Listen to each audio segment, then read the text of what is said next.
In my last video, I spoke about the difference between power and strength and how it was important for us to build our strength as women.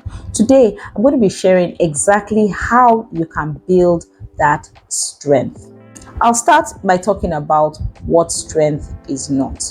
Strength is not about being loud and flamboyant. Strength is not about being aggressive and having a shan't-gree attitude.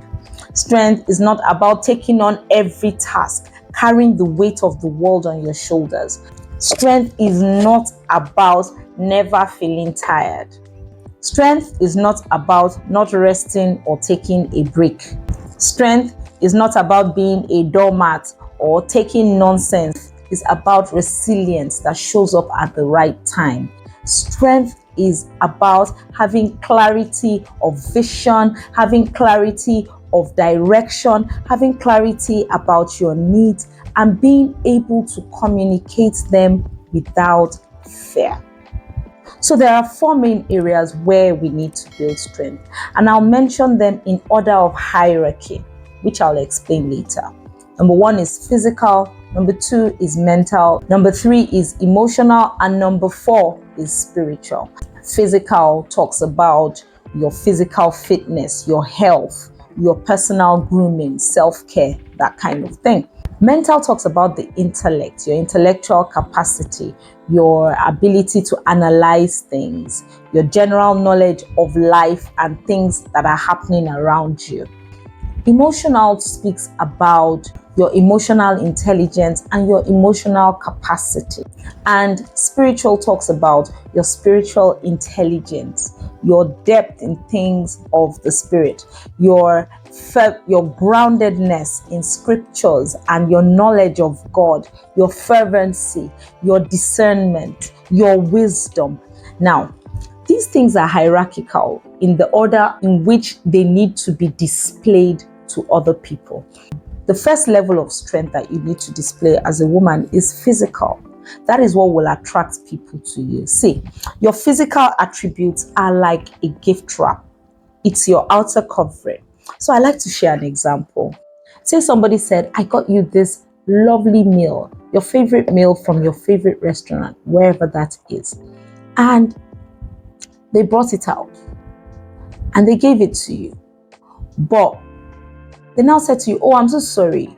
When I was coming, the bowl dropped in the mud. It's firmly sealed. You can see it. He said, but it didn't get inside. It didn't get inside. It just dropped in the mud.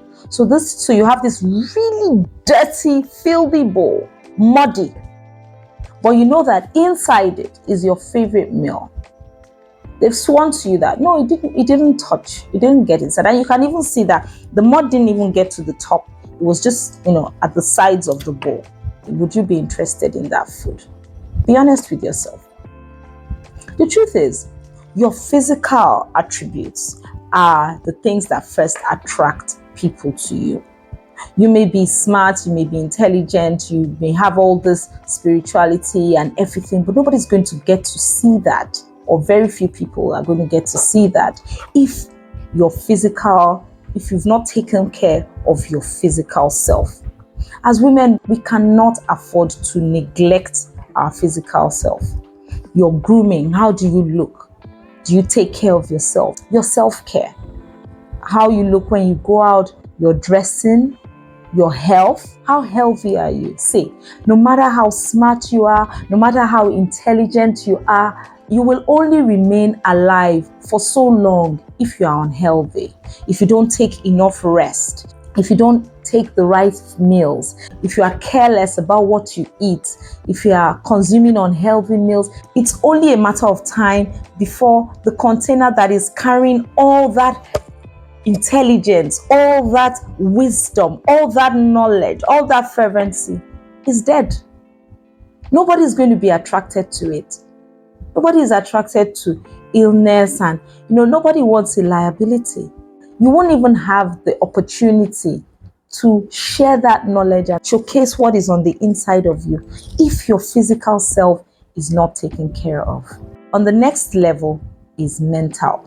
So you're beautiful, you're taken care of, you're attractive, you're healthy. The next level is your mental capacity. What do you know? Are you interesting to be around, or are you bland? You have no clue about anything that is going on in life. Social media, you don't know. Television, you don't know. Current affairs, you don't know. You are bland. You can't even operate a phone. Immediately you begin to repel people.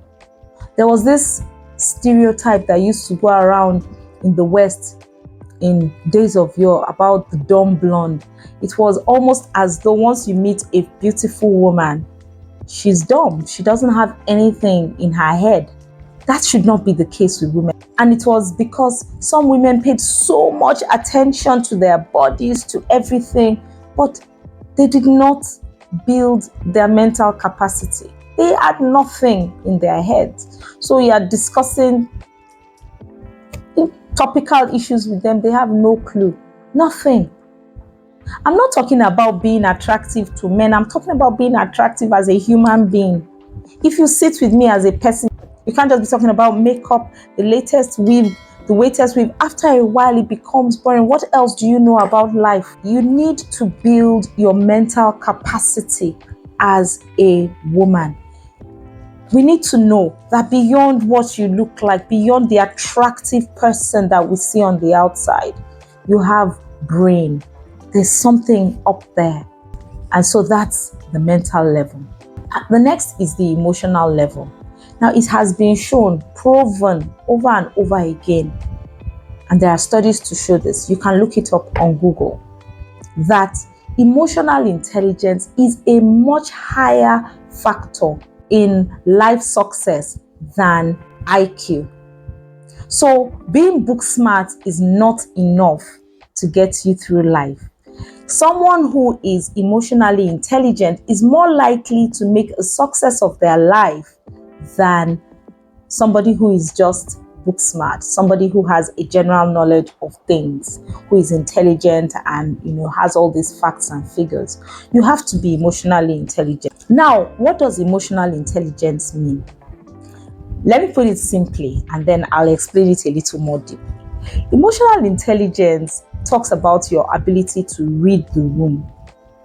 You can get into a place, you understand the emotions of the room, you understand your own emotions, your own self, and you are able to interact, you are able to display the right emotions to interact with the space or the environment where you find yourself.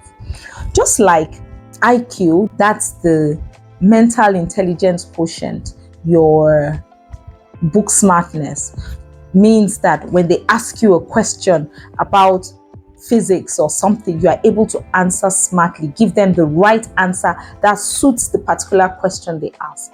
It's almost the same thing. When you get into a place, you are able to display the emotions that bring out the goals that you want to achieve within a place. You are not weak. Emotional intelligence means you are not weak. You are not somebody that can be trodden over emotionally. You're not easy to manipulate. You understand these things. Again, there's this common stereotype about women being very emotional. Even though I don't necessarily agree that women are more emotional than men, because it's a matter of displaying different emotions. So men tend to display indifference, they tend to display anger, tend to be bigger on showing those harder emotions, while women tend to be big on displaying the softer emotions. And so over time, women have been seen to be soft, easy to manipulate. Many women can't withstand silent treatment. I'm not saying silent treatment is a good thing, but you have to get into a place. You're not easily manipulated by emotions. You understand emotions, you can read them and respond accordingly.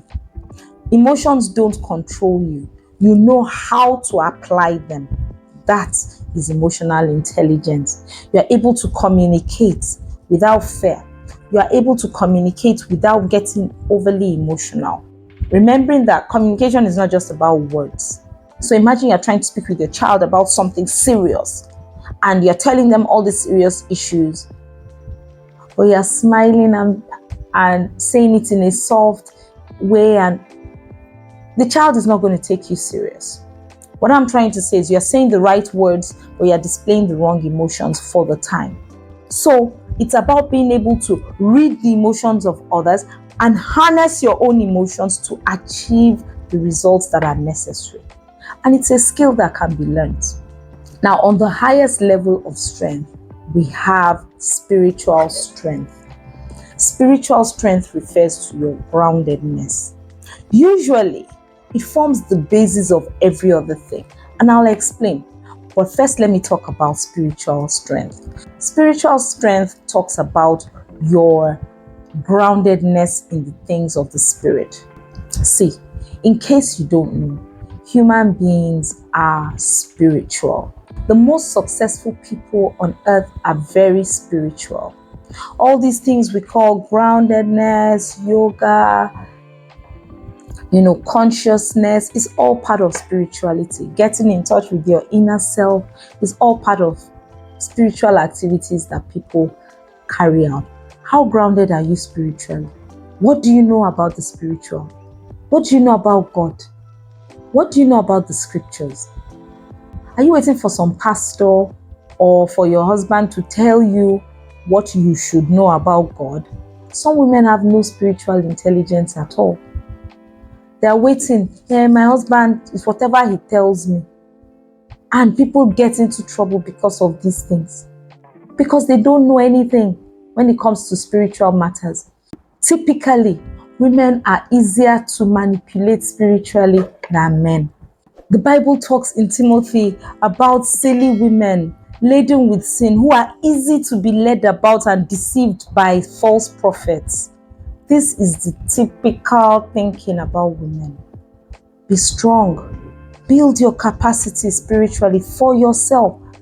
Your judgment is different from your husband's judgment. In case you didn't know, read the story of Sapphira in Acts chapter 5. I'm calling it the story of Sapphira. In the Bible, it's called the story of Ananias and Sapphira, but I want you to focus on what happened to Sapphira. I won't tell you the story. Just go read it.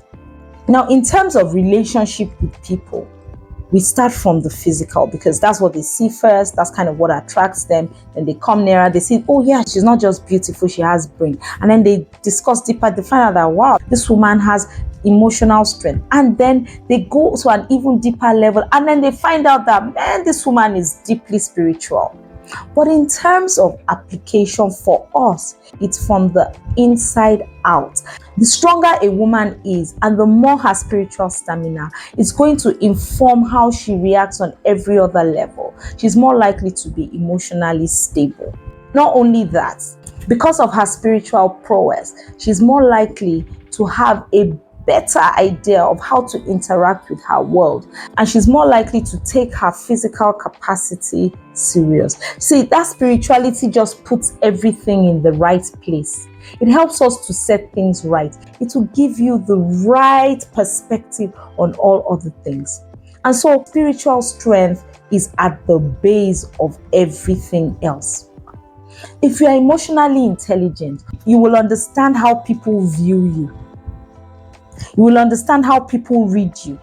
And so you are more likely to comport yourself and present yourself physically in a way that will achieve the results that you need. Also, because you understand how people read you, you are more likely to develop your mental capacity to match the environment where you are. I hope you see where I'm going with this. If you are mentally strong, you will have knowledge of the world. You will understand how the world works generally. You will have knowledge about health and fitness and grooming. Even if you are not a highly fashionable person, you will understand where it needs to be taken care of.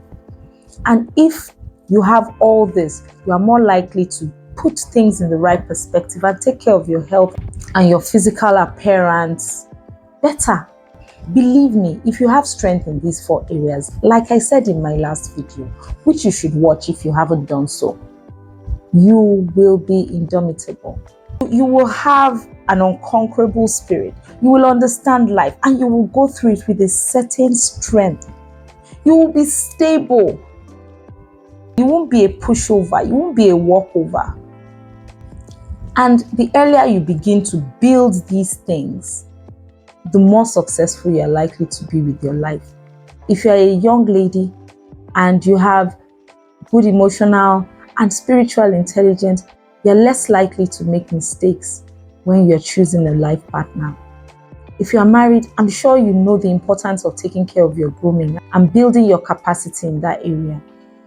I'm sure you understand the importance of being mentally and intellectually stimulating for your husband. Now he's talking about something, all you're talking about is, it's like, you have no clue of what's going on in life. I'm sure you understand the importance of that. And definitely, if you are married or in a relationship, you will understand the importance of emotional strength, because everybody is trying to get a piece of you. Your husband is trying to get a piece of you. Your children are trying to get a piece of you. Your boyfriend is trying to get a piece of you.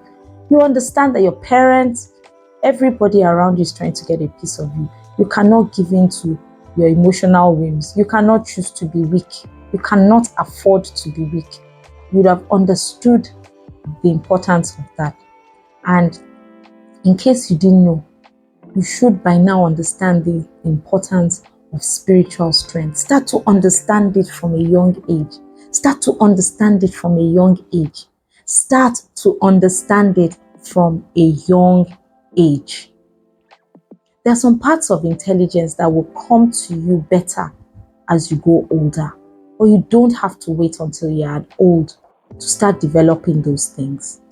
That is why some women at 50 or 60 start to develop regrets about their lives as they move into their 70s when they don't have as much energy to do certain things. Start today. If you're 50 years, 60 years, 70, don't give up. Whenever you wake up, that's your morning. You're awake now. Start to develop it. You will notice a turnaround in your life. And so that's what I came here to share with you today. I'd like to hear your biggest takeaway from this video in the comment section. Also remember to take a look around my channel. There are plenty of other interesting videos and stories on this channel. Remember to like this video and to share it with others. And don't forget to subscribe. And yes, if you'd like to be a member of the Valiant Women's community, click the link in the description box and it will take you to the WhatsApp group straight away. In case you don't know who I am, my name is Fagbeja, and I am passionate about seeing women take charge of their lives and make the best out of it. No matter where you have been in life, no matter what challenges life has thrown at you, you can make something great out of your life. And I'm here to help you do that. Till I come your way again, ciao.